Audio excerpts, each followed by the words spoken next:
میرا نام عطاء الرحمان چوہان ہے، اسلام آباد میں رہتا ہوں اور بنیادی طور پر کشمیر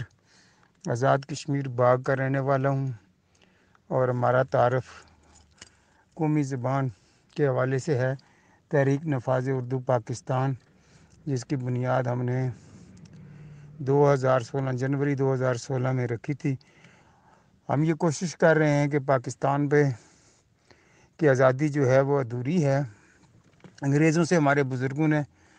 جان چھڑائی تھی، لیکن اس کے بعد کالے انگریز اس ملک میں مسلط ہو گئے اور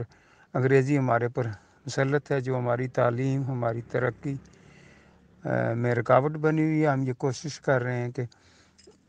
یہ ختم کر کے قومی زبان میں ہم اپنی زندگی گزار سکیں، ہماری نسلیں جو ہیں آزادی سے ہمکنار ہو سکیں۔ رکاوٹ حکمران ہیں اور ان کے پیچھے پاکستان کی بیوروکریسی ہے، جو مطلب نہیں چاہتی کہ اردو نافذ ہو، لیکن ہمارے ہاں کوئی ایسا ول پاور والا حکمران آج تک نہیں آ سکا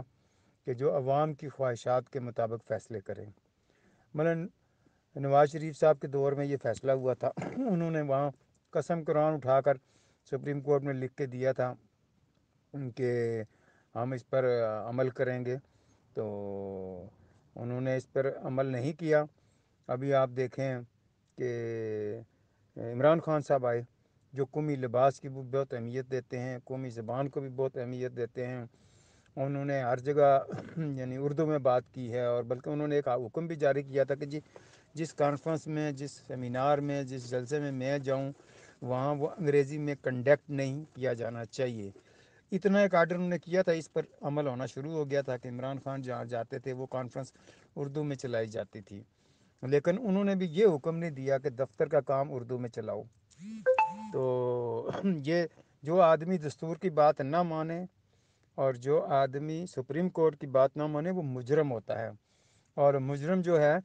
وہ کوئی بھی آفس ہولڈر یعنی سیاسی عہدہ اختیار نہیں کر سکتا، نہ وہ نوکری کی کرسی پر رہ سکتا ہے۔ لیکن چونکہ یہاں قانون کی حکمرانی نہیں ہے، یہاں سینہ زوری کی حکمرانی ہے، اور قانون پر عمل درآمد کروانا سپریم کورٹ کا فرض ہے، اور سپریم کورٹ خود اس جرم کی مرتکب ہو رہی ہے۔ یہ عوام نے گلی محلے میں ان کی مطلب خیر خبر لینی ہے، تب جا کے یہ مجبور ہوں گے۔